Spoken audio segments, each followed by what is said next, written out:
அன்புக்குரியவர்களே, இந்த நிகழ்வை உடனுக்குடன் ஜெயா டிவி ஆன்மீக யூடியூப் சேனலிலும் உடனடியாக பார்க்கலாம், பதிவிறக்கம் செய்யலாம், பலருக்கும் அனுப்பலாம் என்கின்ற சிந்தனையோடு இன்றைய நிகழ்வுக்குள் செல்கின்றோம். இன்று நாம் சிந்திக்க இருக்கக்கூடிய தலைப்பு துறவிகளின் துறவி. அருப்பெரும் ஜோதி அருப்பெரும் ஜோதி தனிப்பெரும் கருணை அருப்பெரும் ஜோதி என்று சன்மார்க்க நெறியை இந்த மண்ணில் பரப்பிய ஒரு ஞான குரு, ஞான வித்து, ஞான வேள்வி செல்வர் என்று ஒருவருக்கு உண்டென்றால் அதுதான் வள்ளல் பெருமான்.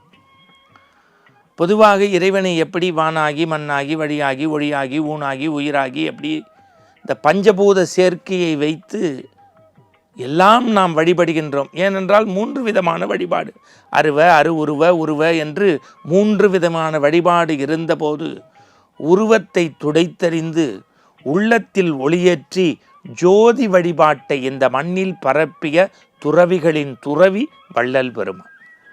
அவர் எப்படி சொல்றார் பாருங்க, கண்மூடி பழக்கமெல்லாம் மண்மூடி போகச் செய்ய வேண்டும். சில பேர் நிறைய பழைய சாஸ்திர சம்பிரதாய பழக்க வழக்கங்களை அப்படியே பிடிச்சிக்கிட்டு இருப்பாங்க. அதை விடணும், நம்முடைய சிந்தனையை மாற்றணும், புதிய பாதையை அமைக்கணும். அடுத்து ஒரு அற்புதமாக சொல்றார் பாருங்க, உயிர்களுக்கு ஊறு விளைவித்தல் கூடாது. இந்த புலால் மறுத்தல் அப்படிங்கிற ஒரு விஷயத்தை உயிர்களுக்கு ஊறு விளைவித்தல் கூடாது என்பதை இந்த மண்ணுக்கு சொன்னவர்.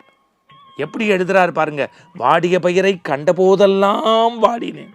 அதை எப்படி வாசிக்கணுமா, பார்க்கிற போது வாடினேன், அது பயிர் வாடிய போது வாடினேன், அதை பிறருக்கு சொன்ன போது வாடினேன், வாடிய பயிரை கண்டபோதெல்லாம் வாடினேன். எவ்வளவு ஆன்மீகத்தில் ஏற்றத்தாழ்வு, உயர்ந்தவர் தாழ்ந்தவர், பெரியவர் சிறியவர், வறியர் செல்வர் தூக்கி உடச்சி அறிஞ்சார்.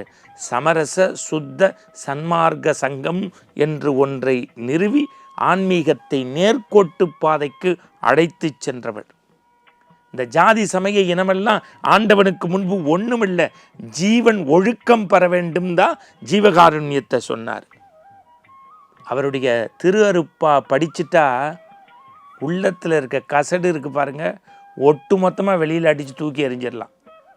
தமிழ் மொழியை காத்த பெருமை அருட்பிரகாச வள்ளலாருக்கு உண்டு. இன்னும் சொல்லட்டுமா, ஆன்மீகம் அவருடைய ஒரு விழி என்றால் இன்னொரு வழி தமிழ் மொழியினுடைய வளர்ச்சி. இதை ரெண்டையும் பேலன்ஸ்டாக வைக்கிறாரு. அடுத்து அவர் ஒரு செய்தி சொல்கிறார் பாருங்க, இந்த பசியோடு இருக்கின்ற ஒரு பக்தனுக்கு முன்பு இறைவனுடைய பெருமை பேசாதீர்கள்.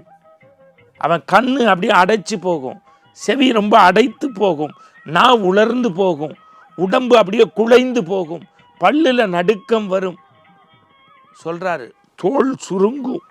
பசி என்கின்ற அந்த கொடுமையான தீ இருக்கு பாருங்க, ஜுவாலையா எரியுமா. அப்ப என்னடா அணையா அடுப்புன்னு என்று ஒன்றை உருவாக்கி பசித்த வயிர்களுக்கு சோறு போட்ட ஒரு ஞான வேள்வி சித்தர் வள்ளல் பெருமான். சென்னைங்கிற இடம் உங்களுக்கு தெரியும், தமிழ்நாட்டினுடைய தலைநகரம். அதில் திருவெற்றியூருங்கிறதுல ஒரு விசித்திர சித்தர் இருந்தாராம். யாராவது மனுஷன் போனால் நாய் போதும்பாராம், யாராவது ஒரு மனுஷன் போனால் குதிரை போகுது, நரி போகுது, ஒட்டகம் போகுது, பாம்பு போகுது, பள்ளி போகுது, ஓனாம் போதும்பாராம். ஏன்? அவனுடைய செயலை விலங்கோடு வச்சு ஒப்பிடுவாராம். மனித தன்மையே இல்லை, அறம்படியே இல்லை, ஒழுக்கம் பேணலைன்னு. ஒரு நாள் வெள்ளை உடை உடுத்தி அந்த மென்மையான பாதத்தோடு போன ஒருவரை பார்த்து துள்ளி குதித்தாரா இந்த துறவி.